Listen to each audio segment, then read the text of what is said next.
Y'all know what's going on. It's time for another episode of Doing Time with Joe.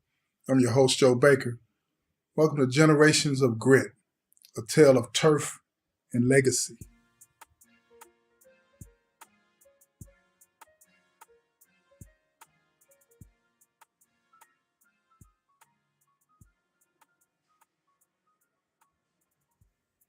After his conversation with Adrian,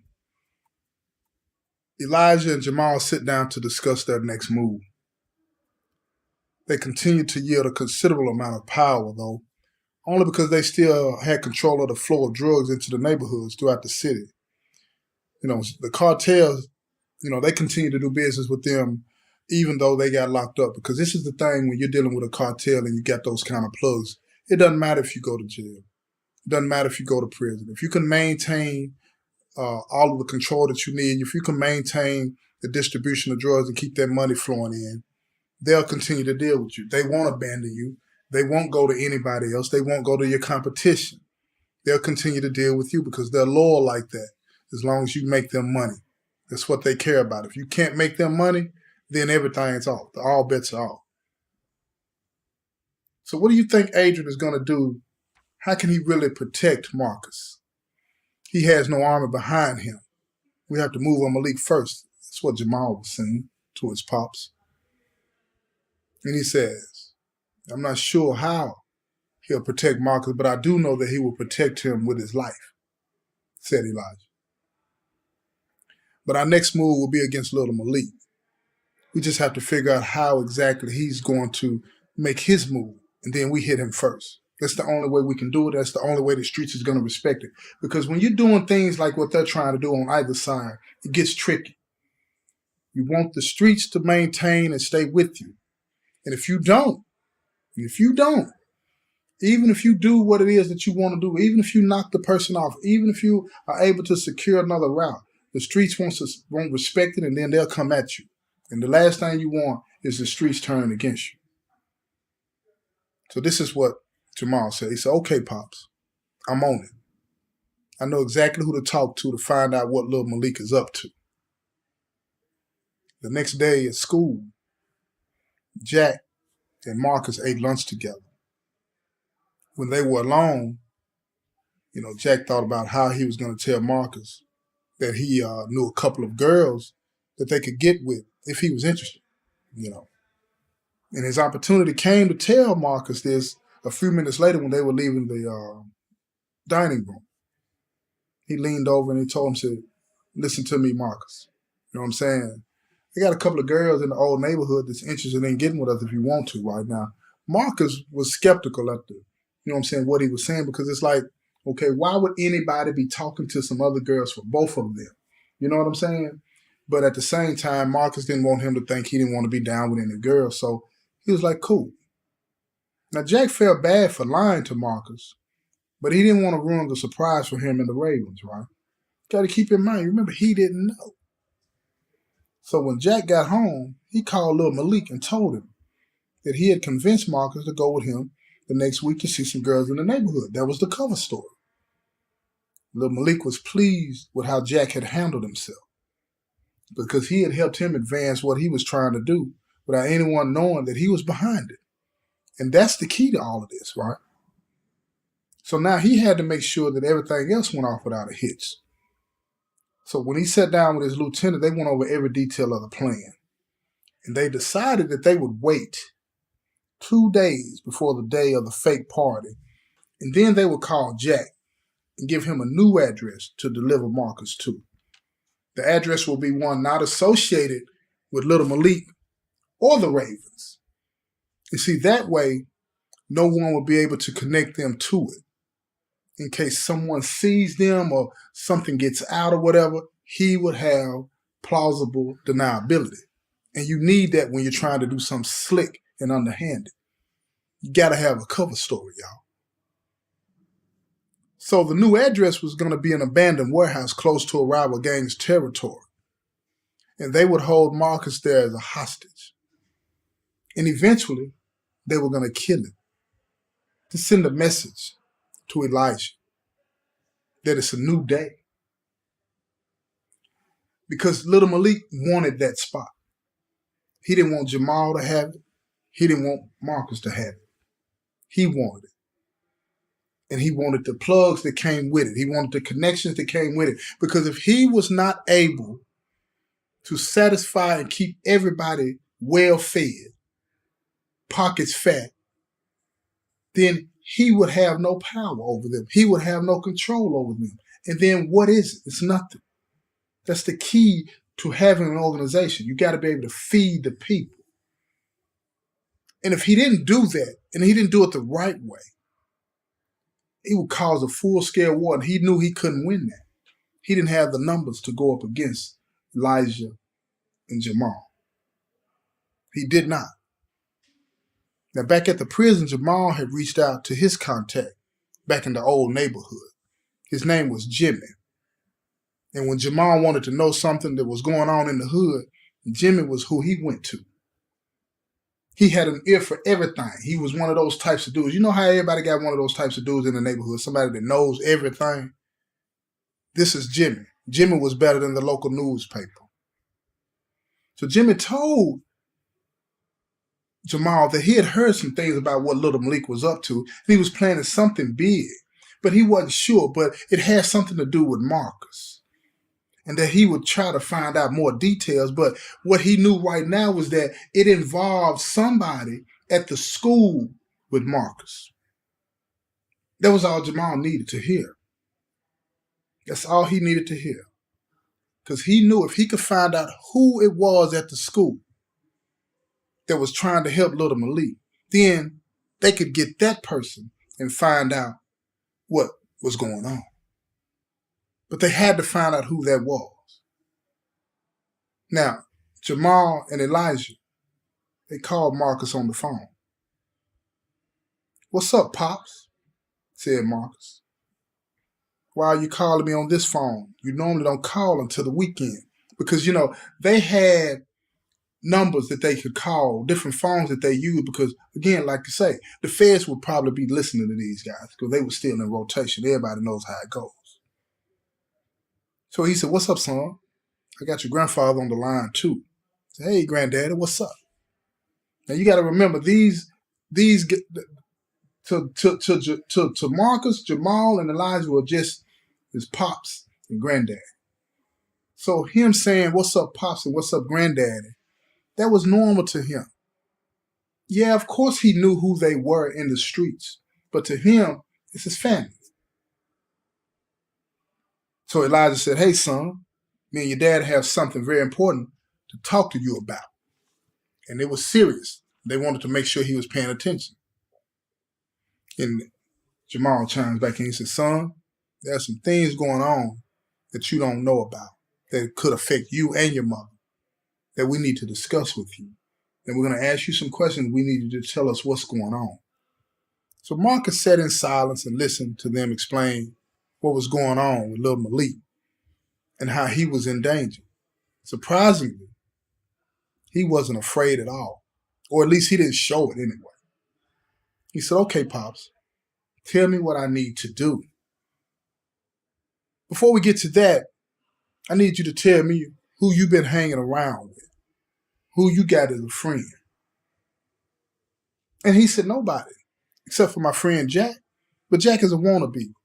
He's not a part of anything. He just wants to be." And then Elijah jumped in. He said, "That's the type that Little Malik would be able to trick into helping him." So, has he asked you to do anything out of the ordinary? His father said.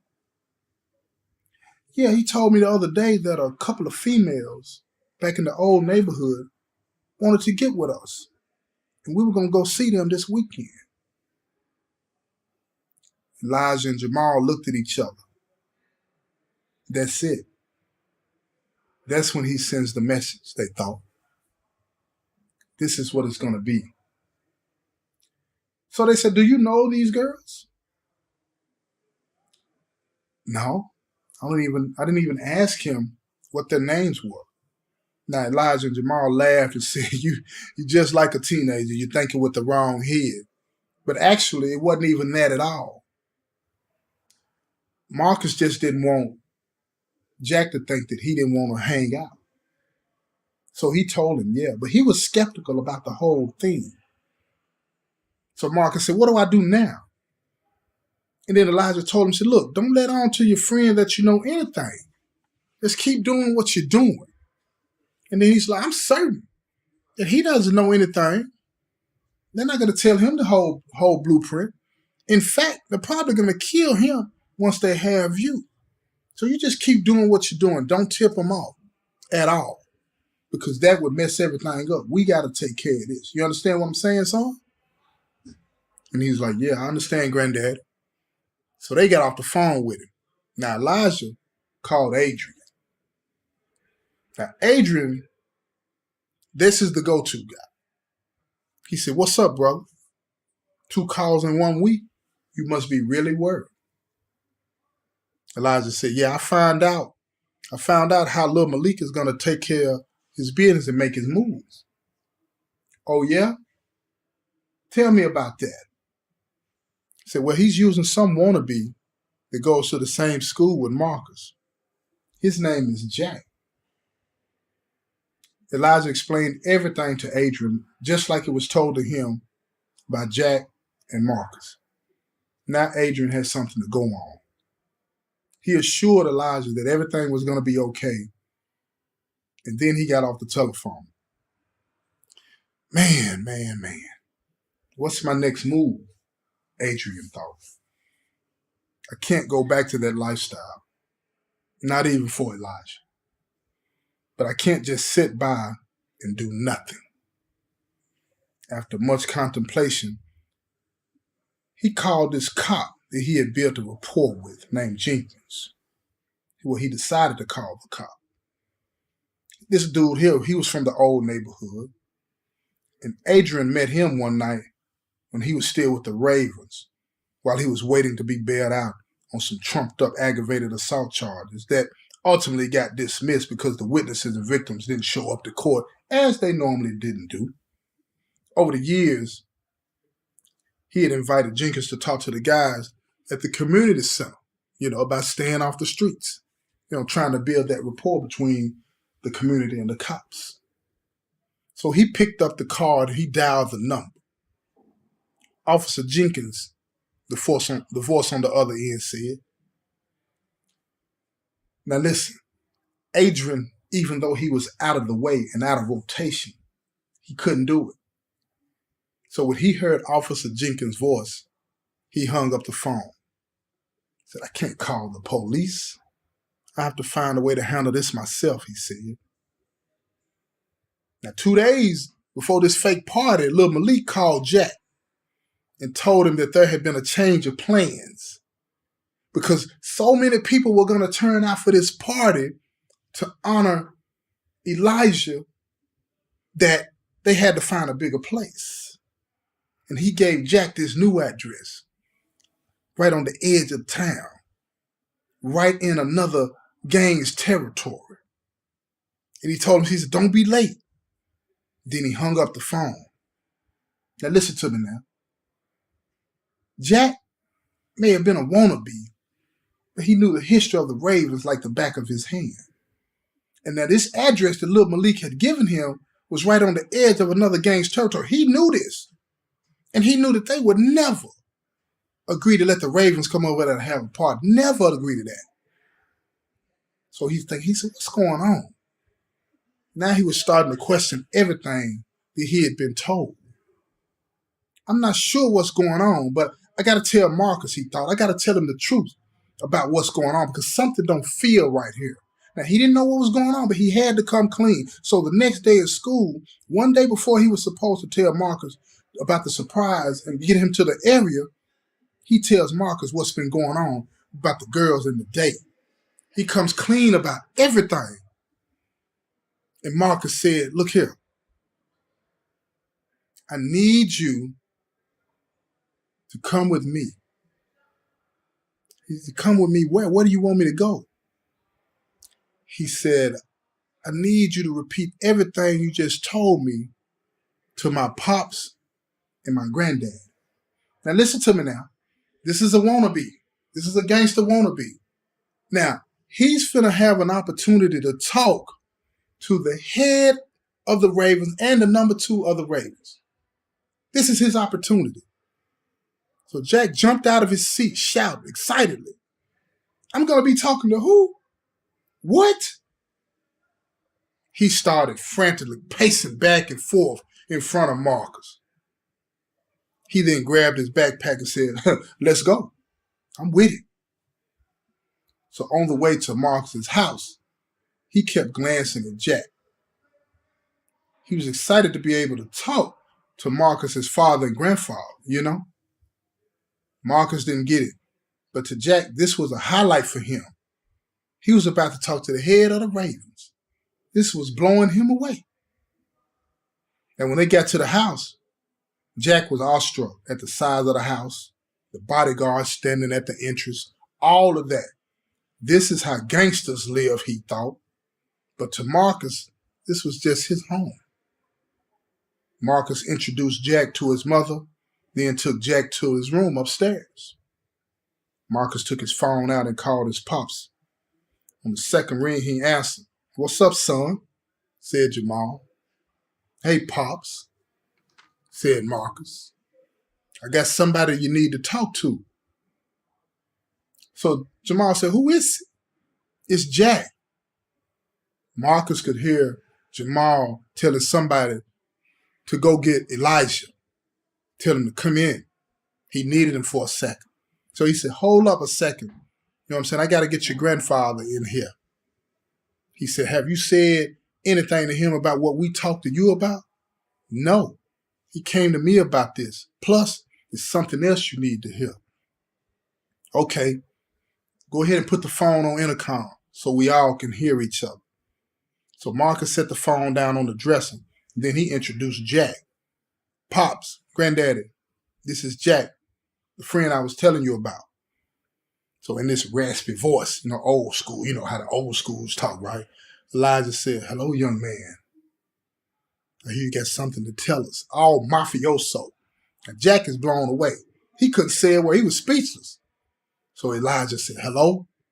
Hello? Is anybody on the phone? Then Marcus said, hold on, Granddaddy. He's in shock. He's sitting here looking stupid. So Marcus slapped him upside the head and said, snap out of him and tell him what you told me. So Jack came to his senses and told Jamal and Elijah exactly what he had told Marcus. After a few questions, they told them to go downstairs and eat you something and that they'd call them back in 20 minutes. Before they hung up, Elijah said to Jack, thanks for telling me about this.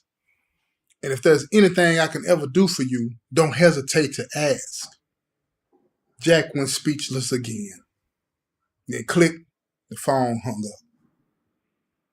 This concludes this episode of Generations of Grit, a tale of turf and legacy. This has been another episode of Doing Time with Joe. I'm your host, Joe Baker.